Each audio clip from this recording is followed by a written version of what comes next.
Capítulo 1. O que o Filho de Deus praticou em seu íntimo no seio de Maria Santíssima até o nascimento. A encarnação no seio de Maria. Quando foi criada a alma que devia animar o corpo passível e imortal, logo me uni a ela com união perfeitíssima, de modo que a alma conheceu a divindade com todos os seus atributos, conheceu a sua dignidade. Estando unida ao Verbo, adorou a Trindade e ainda submeteu-se aos decretos divinos com todo o conhecimento e plenitude das luzes e capacidade perfeita. Contentou-se com descer às vísceras da Virgem Maria e animar aquele corpúsculo que neste mesmo instante era formado no útero virginal por obra da terceira pessoa, isto é, do Espírito Santo. A oferta do Verbo encarnado. Logo que fui unido à natureza humana, eu, o Verbo encarnado, o Filho unigênito do Pai, ofereci-me a meu Pai e ofereci-me para padecer e sofrer tudo o que ele tivesse ordenado e que fosse de seu agrado. Não queria servir-me de minha divindade para abster-me de padecer, visto que, sendo bem-aventurado, não era sujeito a padecimento ou a dor alguma, mas somente para conservar aquela vida natural e humana que assumira e que não teria jamais podido conservar-se entre tantas penas se minha própria divindade não fosse a ela unida. Primeiras aflições. Quando minha alma, unida ao Verbo, desceu para habitar naquela estreiteza e animar aquele corpo, experimentei logo no primeiro instante toda a aflição e tristeza que uma pessoa de juízo perfeito e conhecimento causaria semelhante habitação e estreiteza. Estava, portanto, esposa caríssima, recluso, como todas as outras crianças que estão privadas, então, do uso da razão, mas eu, como Deus, tinha todo o conhecimento e minha alma experimentava aquelas angústias que costumava provocar semelhantes estreitezas. Primeiras pulsações do coração de Jesus. Unido àquela humanidade, adorei imediatamente meu Pai eterno e agradeci-lhe o benefício feito ao gênero humano em dar-lhe a mim, seu Filho unigênito, em prol da redenção humana. Adorei-o e agradeci-lhe em nome de todas as criaturas racionais das quais eu me declarei então irmão. Protestei desde este primeiro momento que tudo o que eu fizesse sofresse em cada instante de minha vida, tudo intencionava fazer e sofrer por meus irmãos e suprir assim sua carência e a sua negligência. Depois deste primeiro ato de adoração e ação de graças, pedi a meu eterno Pai uma graça particular para minha dileta mãe, para que lhe fosse acrescido cada vez que eu respirasse enquanto morava em suas vísceras um grau de graça, a fim de remunerá-la nesta vida ao cêntuplo, pois aquela respiração que era subministrada pelo hálito de seu puríssimo coração. O Pai dignou-se satisfazer-me e juntos informamos disso a minha dileta mãe, a fim de que ela se alegrasse mais e se regozijasse em dar-me abrigo a mim, seu dileto filho. Havendo condescendido meu Pai em conceder esses dons à minha mãe, eu unido a ela, isto é, a minha alma com seu espírito, demo-lhes as devidas graças e agradeci-lhe também da parte de minha mãe, porque como Deus que sou, minhas ações de graças tinham maior valor e eram mais agradáveis a meu Pai. Aflições e alegrias. Sentia, ó filha, minha filha, naquela estreiteza uma indizível angústia e ao mesmo tempo um incomparável deleite, sabendo que estava fazendo a vontade de meu Pai e que habitava no seio de uma criatura que eu tanto amava, na qual encontrei todas as minhas delícias. Oferecia ao Pai a aflição que sofria naquela estreiteza em satisfação da liberdade que, contra seu querer, haviam de tomar tantos irmãos meus. Sofria por tantos deles que seriam encarcerados, restringidos, angustiados por meu amor, e então prometia-lhes minha assistência e a minha ajuda. Oferecia ainda a aflição que sofria por estar encarcerado naquele lugar a meu Pai em satisfação por tanta liberdade que tomam as criaturas de andar vagando pelo mundo, entregando-se a passeios e divertimentos ilícitos que ofendem a meu pai. Oferecia ainda por aquelas religiosas e religiosos, porque bem sabia que encontraria muitos que, enfastiados pela clausura e estreiteza de suas regras, as abandonariam e até as vilipendiariam, e muitos as transgrediriam por fatos ou desejos, suspirando por aquela vã e perniciosa liberdade que uma vez desprezaram tanto, mas depois almejam e reclamavam por relaxamento do espírito e fervor perdido. Rogava a meu pai que, em virtude daquela minha aflição e angústia, se lhes mostrasse propício e pronto a perdoá-las, quando, reconhecendo o erro, quisessem voltar ao primeiro fervor e abraçar de novo a estreiteza da clausura e da observância regular. Ainda oferecia aquelas angústias e estreitezas por todos os delinquentes que, punidos pela justiça por causa de suas faltas, estariam nos cárceres, presos com estreiteza de recinto e em lugares escuros. Pedia-lhe que, em virtude destas minhas estreitezas, concedesse a cada um deles muitas graças para poderem suportar com paciência este castigo em desconto de seus delitos. Meu pai aceitou tudo e prometeu-me fazê-lo quando da parte deles não houvesse resistência às inspirações divinas nem à sua graça, e expulsassem de seus corações obstinação e desejo de vingança contra os que justamente o puniam. Já vi todas as criaturas que haviam existido, existiam e agora e haveriam de existir até o fim do mundo. Via todas as suas ações e todas as suas obras, sejam externas, sejam internas. Via todos os pecados que haviam cometido, cometiam e iriam cometer até o fim do mundo. Via todas as suas imperfeições, defeitos, faltas, negligências e descuidos no serviço de Deus. Afligia-me por todos, sentia dor e oferecia ao Pai minha vida, com tudo que eu naquela angústia e estreiteza sofria. Valor infinito de suas aflições. Tu, minha esposa, acreditarias que minha vida no seio de Maria tivesse pouco mérito e pouco valor, porque faltavam estes padecimentos cruéis que sofreria no decurso de minha paixão?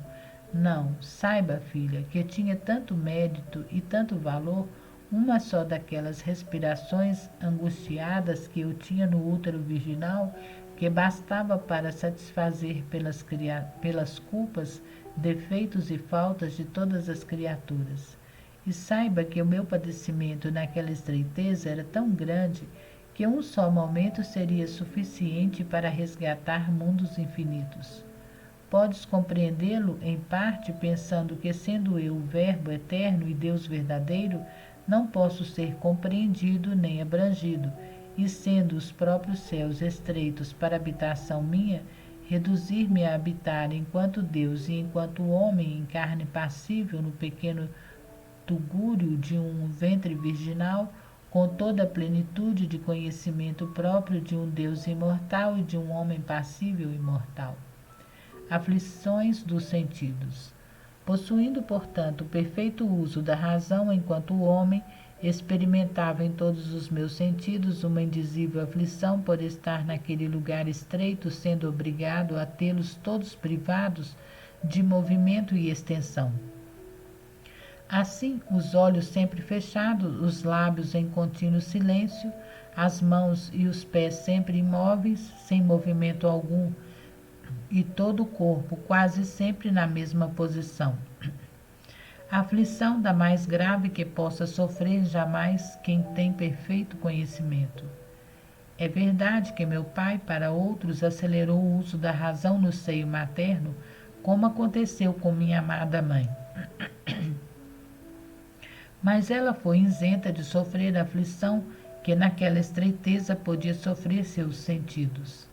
Não houve, no entanto, esta exceção para mim, porque meu pai quis que eu sofresse todas as aflições que costumava causar à natureza humana semelhante angústia e estreiteza. A aflição da vista.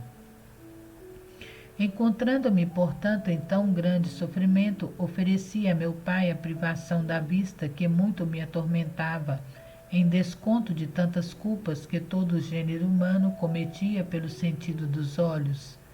Via, esposa caríssima, quanta curiosidade, quantos excessos se cometem com este sentido.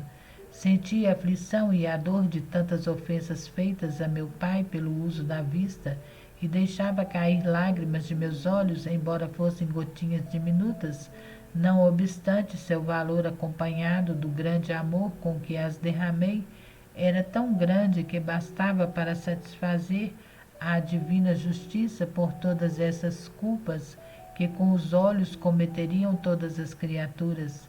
Derramei, no entanto, as lágrimas sem ruído, sem fazer movimento algum. Suplicava ainda meu pai se dignasse que, em virtude destas minhas lágrimas inocentes, obtivessem o dom das lágrimas de compunção os pecadores e pecadoras que o desejassem e pedissem. E o pai me prometeu concedê-lo com toda a presteza a quem lhe pedisse de coração sincero, como de fato efetuou e inteiramente se realiza em tantos pecadores e mesmo em muitas almas justas que se tornaram dignas do dom das lágrimas. Nos primeiros, em desconto de suas culpas, nas segundas, para merecerem maior glória e consolação na vida eterna, conforme afirmei aos meus discípulos ao dizer-lhes: bem-aventurados os que choram, porque serão consolados, em Mateus 5:5. Pedi ainda a meu pai que, em virtude desta aflição que experimentava pela privação da vista, se dignasse conceder muitas graças àqueles que, por meu amor, se mortificassem quanto a este sentido, privando-se de olhar coisas vãs e curiosas, e mesmo coisas lícitas, a fim de poderem fazê-lo com alma invicta, porque este sentido é muito difícil de mortificar-se, devido à fraqueza humana, sendo o mister para isso graça particular. Porque a fraqueza humana sempre ambiciona e deseja ver coisas novas e curiosas. Pedia-lhe ainda desse força e virtude a todos os que deveriam ser privados da vista pelas imposições naturais e por seus fins elevadíssimos, para que sofressem esta privação, resignando-se com a vontade e as disposições divinas. O pai concedia tudo com grande amabilidade e presteza, prometendo-me para todos uma graça particular e assistência de pai amoroso, como efetivamente o fez, e mostra-se verdadeiro pai de misericórdia para os que, com amor de verdadeiros filhos, se recomendam a ele. Sabe, esposa minha, que ao fazer eu estes pedidos a meu pai, apresentavam-se-me à mente todas as criaturas que iriam sofrer naquele sentido, a respeito do qual eu rogava e oferecia por elas o que sofrera. Assim, os que iriam chorar, os que iriam ficar privados da vista, os que deveriam mortificar-se por meio dos olhos, todos, os tinha presente e os contemplava um por um, e por eles rogava distintamente segundo suas necessidades.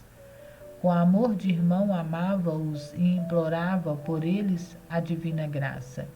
Vi ainda, em minha sabedoria infinita, todos aqueles miseráveis que, pelo uso do sentido da vista, iriam ofender muito a meu pai e que, por sua dureza e obstinação, não haveriam querido jamais emendar-se. Para eles não podiam obter as graças que obtinham para os outros, porque não queriam aceitar as divinas inspirações e a graça divina. Mirava-os cheios de compaixão e suplicava ao Pai que, se não quisesse ele se prevalecer de sua misericórdia e de meus méritos, ao menos não os castigasse com todo o rigor da justiça, como havia feito antes a muitos que, pela curiosidade de ver o que não convinham, receberam graves castigos, como sucedeu à mulher de Ló e a muitos outros. Nisto o Pai me satisfez, prometendo-me castigar com severidade menor e suportar as ofensas por algum tempo, em virtude de meus méritos e de minhas súplicas. Efetivamente bem experimentam os delinquentes a promessa que me foi feita. Se fosse doutro modo, quantas estátuas de sal e quantos outros castigos estaria o mundo cheio por causa da curiosidade. Aflições do ouvido. Sofria também, pelo sentido do ouvido, aflição muito grande, porque, devido ao lugar tão estreito, estava inteiramente privado dele. Só ouvia os suspiros ardentes que minha dileta mãe me dirigia do mais íntimo do coração. Ouvia ainda o doce entretenimento que tinha comigo, falando-me no íntimo com tanto amor e com tanta graça que me arrebatavam o coração e me forçavam cada vez mais a amá-la.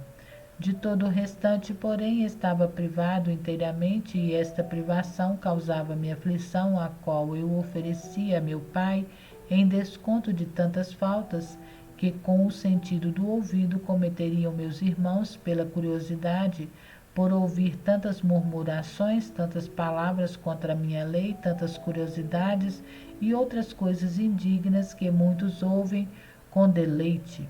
Pedi ainda a meu pai que os perdoasse e desse virtude e força àqueles que mortificavam este sentido, fugindo da ocasião, consumando-se-lhes o bom desejo de ouvir coisas santas e atinentes à sua maior glória. Desse virtude àqueles que ficassem privados deste sentido, para que o sofressem de boa vontade por seu amor. Em virtude do agrado e deleite que senti ao ouvir os doces colóquios e os suspiros de minha dileta mãe, pedia-lhe quisesse dar muita consolação de espírito àqueles que ouvissem de boa vontade palavras santas e que, ao ouvirem as harmonias musicais, lhes elevassem o espírito a contemplar e desejar as coisas do céu. Ao pensarem nas harmonias angélicas, consola-se o seu espírito, e não permitissem fossem contaminados seu coração por todas as coisas que involuntariamente tivessem ouvido contra a lei divina. Meu pai me prometia tudo, mas sempre com esta condição: queira também a cooperação da vontade deles. Seu domínio absoluto e subordinado. Se bem que se eu fosse árbitro de todas as coisas e delas dispusesse, tendo-me dado meu Pai o domínio absoluto e o poder sobre todo o criado, não obstante, encontrando-me em carne mortal, como ainda não tinha tomado posse com a minha humanidade de tudo que meu Pai me concedera, porque se bem que isso me fosse dado desde o primeiro instante de minha concepção, não obstante não tomei posse absoluta quanto à humanidade, senão após minha ressurreição. Por isso, em tudo o que fazia e ordenava, procurava sempre o beneplácito de meu Pai, e embora pudesse dispensar as graças e obrar absolutamente por mim mesmo, nunca o fazia, mas sempre pedia tudo a meu Pai. Esta submissão era-lhe tão grata e tanto o comprazia que, com mão aberta, me concedia o que lhe pedia. Oferecia-lhe esta submissão e sujeição em desconto de tanta liberdade que tomam meus irmãos, querendo viver à sua maneira, sem submeter-se à vontade divina, desejando ser árbitros de seu querer e senhores absolutos de si mesmo, quando, segundo todo direito, devem estar sujeitos às ordens divinas. Meu pai aceitava-o e demonstrava grande satisfação por tudo nesta minha oferta. De cada um dos que agora não querem viver sujeitos, se decidir respeitar as ordens divinas e cumprir em tudo o querer do Pai, ele estará sempre pronto para dispensar a estes tantas graças quantas lhe forem necessários, a fim de que possa viver em tudo e por tudo submisso a ele. A aflição da língua. Oferecia-lhe depois o silêncio. Durante 9 meses nunca desatei a língua para dizer uma palavra. Ainda que praticasse este silêncio em minha infância, no entanto falava, então muitas vezes com minha dileta mãe. Mas durante os 9 meses nunca me servi do uso deste sentido, permanecendo em contínuo silêncio. Era uma aflição muito grande para mim. Pensa, esposa minha, que eu, sendo a sabedoria eterna, aceitava estar tão mudo. Que aflição não sofreria uma pessoa erudita e eloquente por estar tantos meses sem proferir uma só palavra? Certamente ser-lhe-ia insuportável.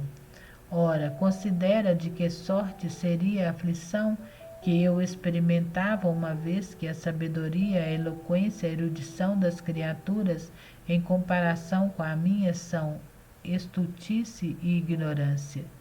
Todavia, sofria todo este tormento e oferecia-o a meu pai em satisfação por todas as faltas que meus irmãos tivessem cometido com a língua. E como sabia que com este sentido meu pai deveria ser muito ofendido, mais do que com os outros, mais ardentemente eu o suplicava e tratava de aplacar a ira paterna, justamente indignada contra o gênero humano. Pedia-lhe não só aceitasse esta oferta que eu lhe fazia em satisfação de tantas culpas, mas que ainda se dignasse conceder muita virtude àqueles cuja fama seria ofendida pelo próximo, sendo desonrados, injuriados, caluniados, escarnecidos e ultrajados, a fim de que os sofressem de bom grado por amor a ele e para imitar-me, pois já sabia que também eu seria, a respeito disso, muito ofendido por meus inimigos. Além disso, suplicava que desse virtude a todos os que soubessem mortificar-se por meio deste sentido e não apenas tivessem querido fugir de qualquer ofensa feita a ele, mas também abster-se de falar de coisas lícitas e indiferentes. Por esse meu silêncio e em virtude dele, impetrei para todos os silenciosos a graça de poder observá-lo exatamente, sobretudo os religiosos e as religiosas, para que, com a ajuda divina, pudessem nisso obter uma vitória gloriosa sobre o inimigo, o qual muito se prevalece desse sentido, para fazer cair os mais perfeitos e exercitados na virtude. Oh, como é difícil ao homem mortificar e frear este sentido! Quanto se afadiga o demônio para fazer com que o exercite, porque sabe muito bem os danos que a mortificação desse sentido lhe causa e as grandes conquistas que obtém do uso deste sentido. Uma língua solta e não mortificada é uma ruína de uma cidade inteira. O inimigo infernal, prevalecendo-se disso para aprisionar as almas mais inocentes e do uso desse sentido alcançar muitas vitórias. Além disso, pedia-lhe que se mostrasse misericordioso com os que, tendo caído em muitos erros e cometido muitas faltas, por falarem demais e desregradamente, quisessem depois emendar-se com a ajuda de sua graça. Pedia-lhe ainda por aqueles miseráveis que, não querendo prestar ouvido às inspirações divinas, permaneciam impenitentes em seus erros e, visto que estes não queriam de modo algum emendar-se, se dignasse ao menos adiar-lhes o merecido castigo, não os castigasse com um rigor conforme costumava fazer antes da minha vinda ao mundo, como de fato sucedeu aos meninos que escarneciam do profeta Eliseu, os quais foram todos devorados pelos ursos, e muitos outros castigos severos que se abatem sobre os que usam em demasia da língua no falar contra a ordem divina. Meu pai prometia-me tudo esclarecendo, declarando que doravante queria ser o Deus da misericórdia e não mais o Deus da justiça, como havia sido até então. Efetivamente, esposa caríssima, estás vendo como vai se mostrando misericordioso e paciente para cada um, mas também liberal e benigno para quem realmente a ele recorre e chama-o em ajuda para vencer o inimigo e dominar os seus sentidos e paixões. Vê quantas almas silenciosas houve no mundo após a minha encarnação. Quantos conventos foram instituídos nos quais é observado contínuo silêncio. Tudo isso é fruto daquele silêncio que eu, a sabedoria eterna, tive por 9 meses continuados, sem emitir sequer um suspiro. É fruto também das minhas súplicas a meu Pai.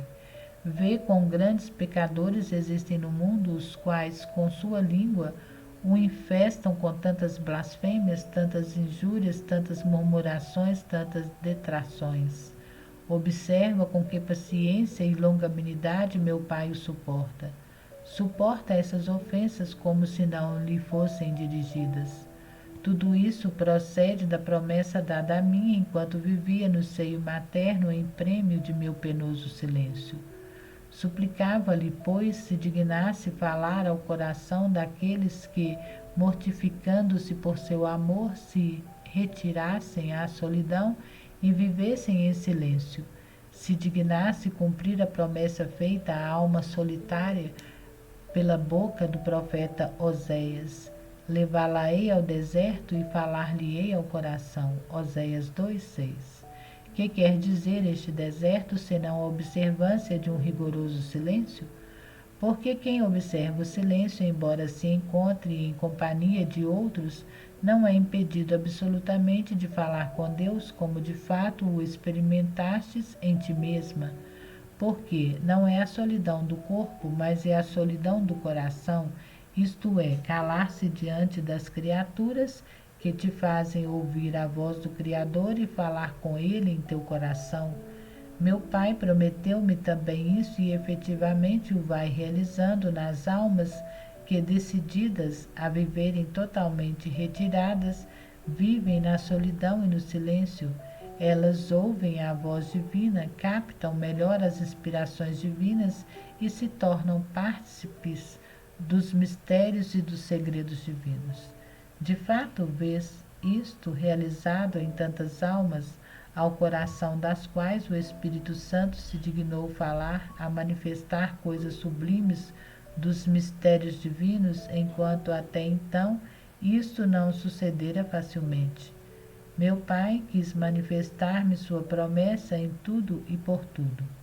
Se o homem não realiza coisas prodigiosas, isso não provém da largueza e benefício divino, mas de sua indignidade e obstinação, que não quer render-se às inspirações divinas, nem obedecer aos preceitos divinos, mas viver em seu bel prazer.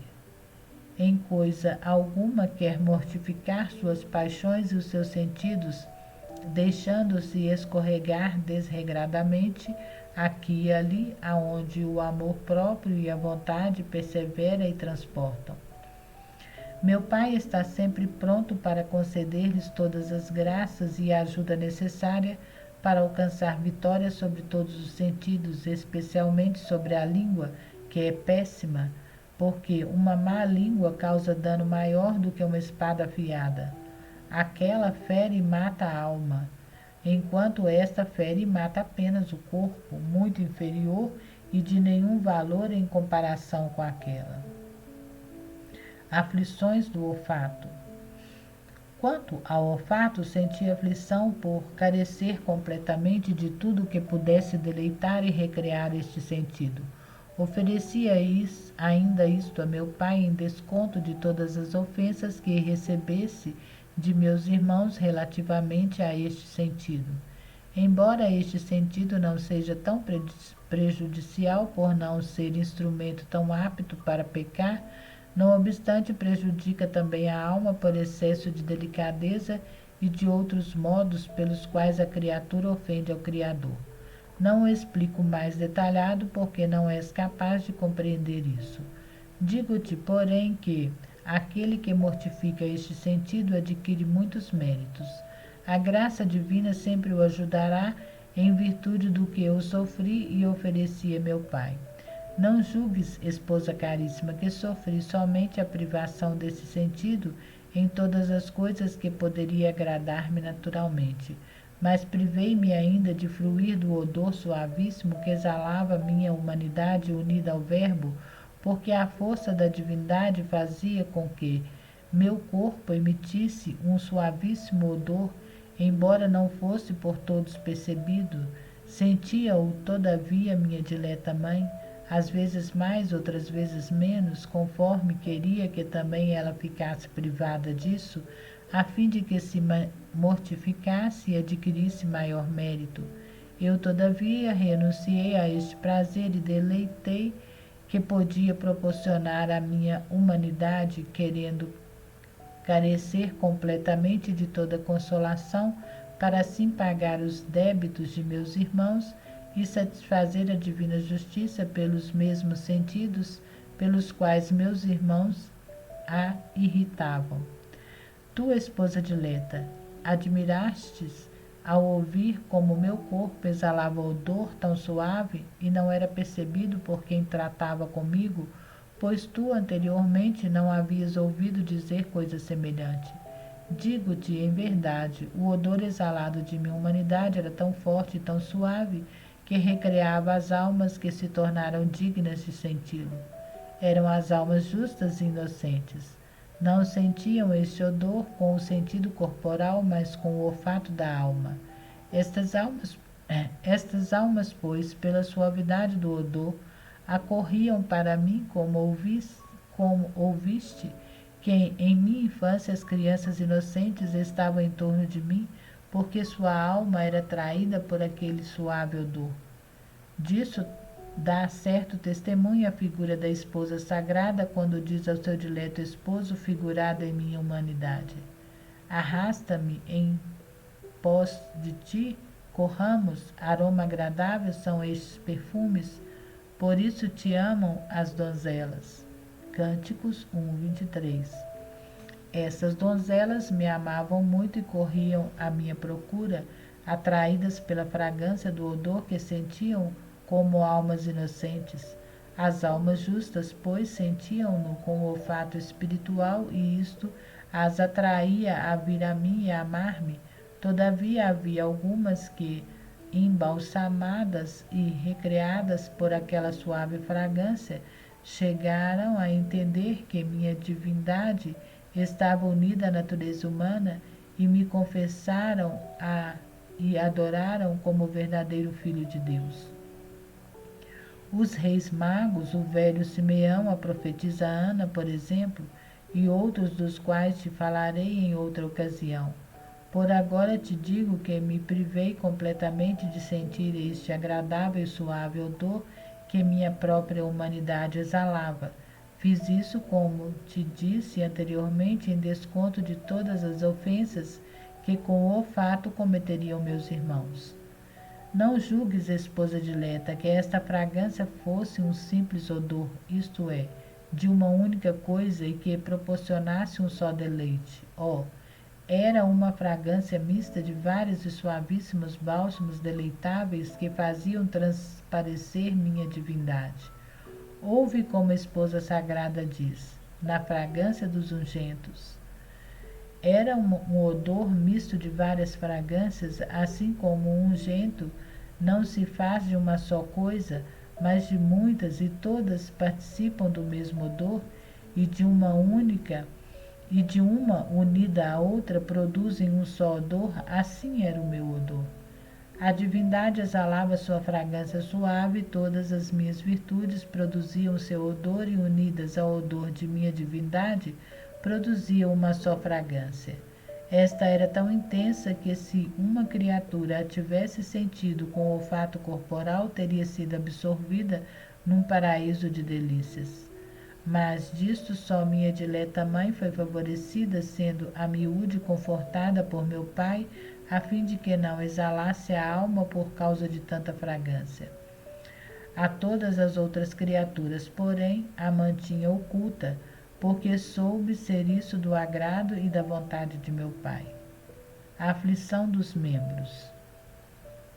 Estando, pois, no seio de minha mãe, privado completamente de todos os sentidos, isto é, de seu uso, encontrava-me ainda muito angustiado por não poder fazer movimento algum com as minhas mãos e os pés tão cruzados sem nunca movê-los. Ofereci esta pena a meu pai em satisfação de tantas e tão graves ofensas que recebia de todo o gênero humano por meio destes membros.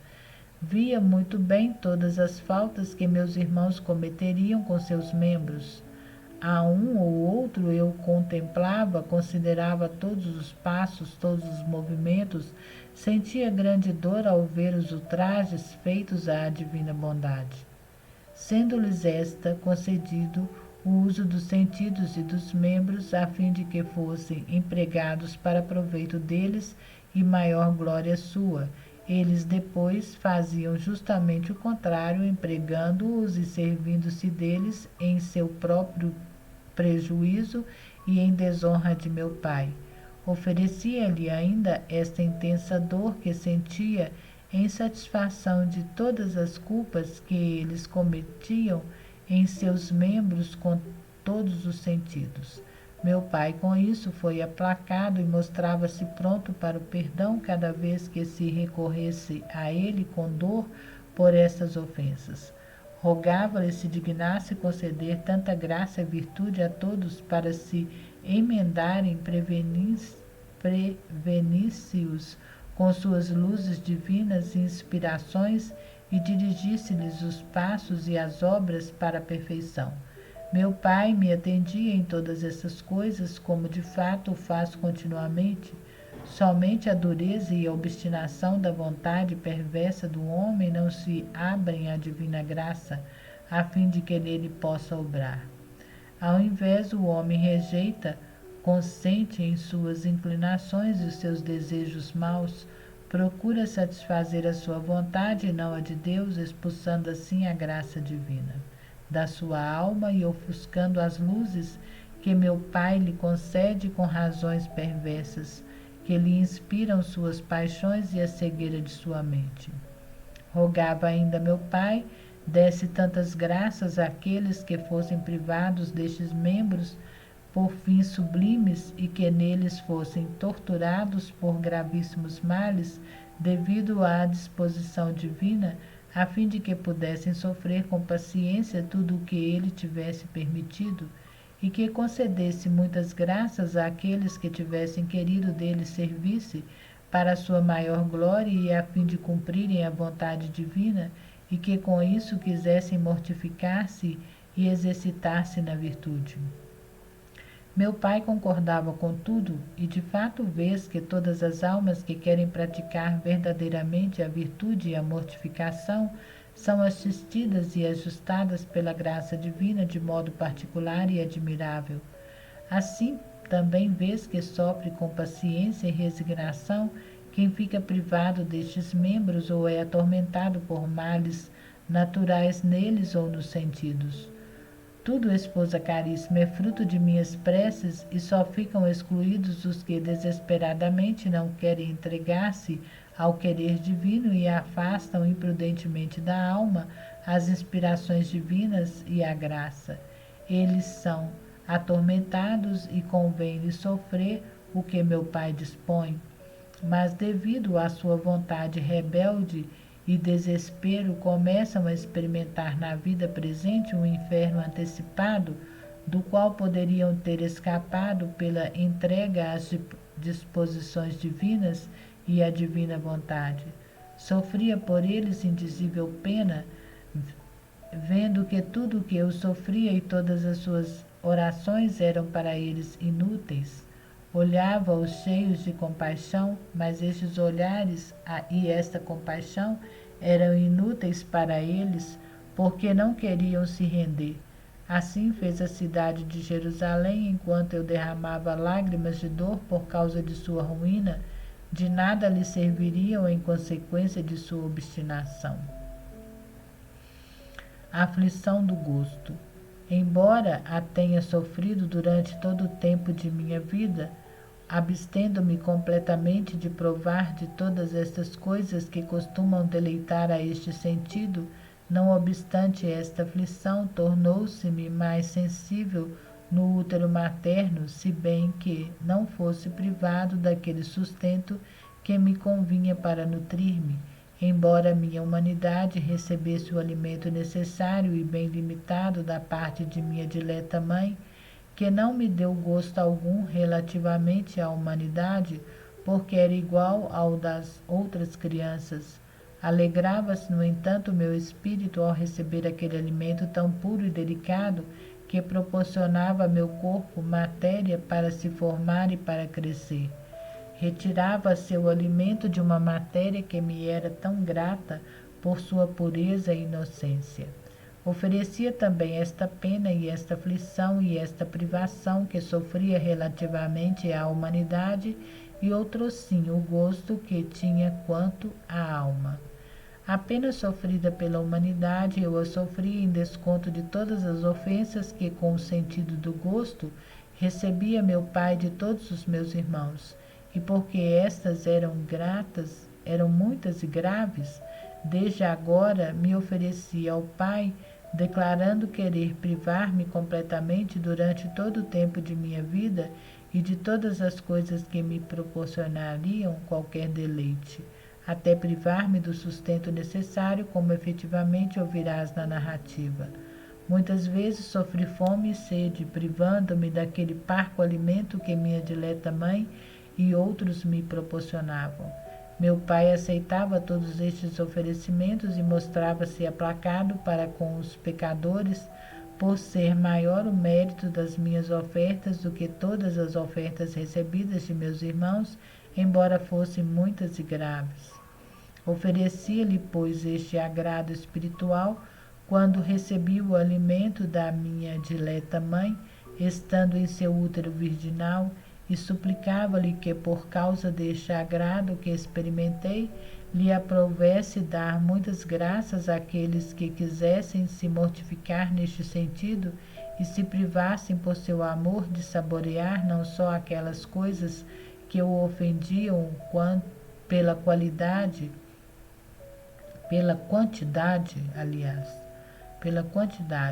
pois esse sentido requer cada vez mais e jamais se contenta, mas ainda aquelas que, moderadamente e sem ofendê-lo, podiam ser provadas.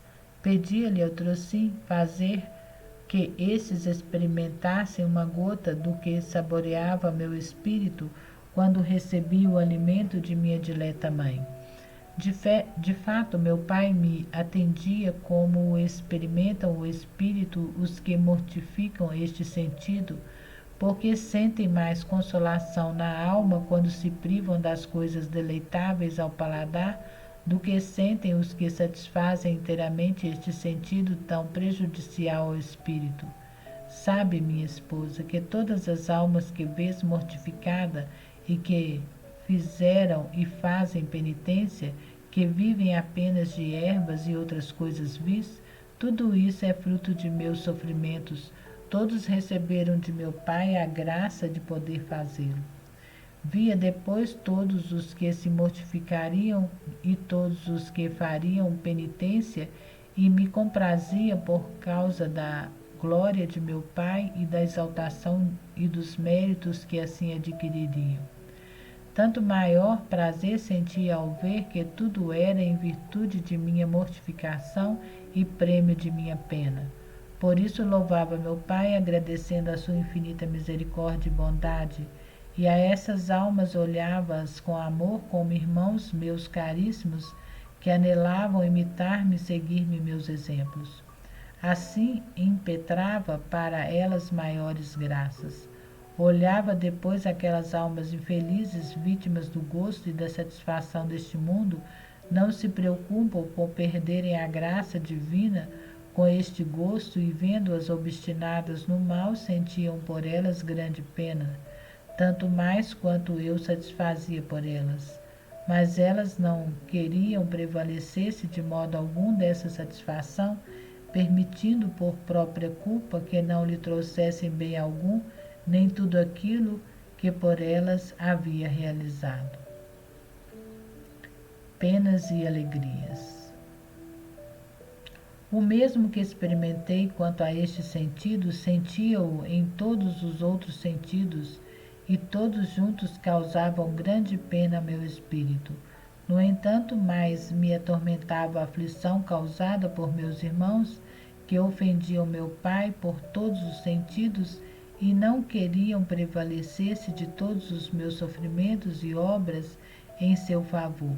Proporcionavam-me, porém, alguma consolação ver que muitos prevaleciam de meus sofrimentos e de meus méritos, e que em vista deles e para imitar-me mortificar-se-iam, avançariam na virtude e na perfeição. E eu, vendo sua boa vontade e a correspondência à minha graça, incitava-me a amá-los mais e impetrar-lhes maiores graças e fortaleza, a fim de que pudessem perseverar no bem e conquistar cada vez mais méritos para a vida eterna. Repouso noturno. Terminados todos estes atos de súplicas e oferecimentos, como te disse anteriormente, minha humanidade entregava-se a algum repouso, e embora parecesse que naquele estado não houvesse capacidade de sono ou de outra coisa, sendo a criatura no seio materno incapaz de qualquer coisa, ficando ali como um corpo sem vida, ignorante e sem o uso da razão. Todavia isso não me acontecia, porque habitava naquela estreiteza como uma criança privada de juízo e do uso da razão e de todos os sentidos quanto à aparência, mas de fato era verdadeiro homem e com todo o uso da razão e Deus imortal. Por isso era bem capaz de aflição e de alegria. Tendo, pois, minha humanidade algum repouso nas horas noturnas, meu espírito unido ao Verbo estava fruindo da divindade. Isso consistia em contemplar as perfeições divinas, a saber, a grandeza, o poder, a bondade, a misericórdia, o amor e a condescendência, a sabedoria, a longanimidade, a magnificência, as riquezas, a nobreza, o domínio, o império, o governo e todas as outras virtudes e perfeições divinas. Esse deleite era assim, a humanidade era privada de todo o deleite de estar destinada a padecer sempre e a ser privada de todas essas coisas que poderiam proporcionar-lhe alívio e consolação. Embora minha humanidade fosse unida à divindade, não obstante, durante o tempo de repouso ficava privado de todos os sentidos e dela se retirava o espírito e não participava dessas consolações. Minha alma deleitava-se na contemplação das perfeições divinas e, como estava unida ao Verbo, deleitava-se duplamente, enquanto ainda era partícipe de sua excelsa grandeza. Louvava ao Pai eterno, exaltando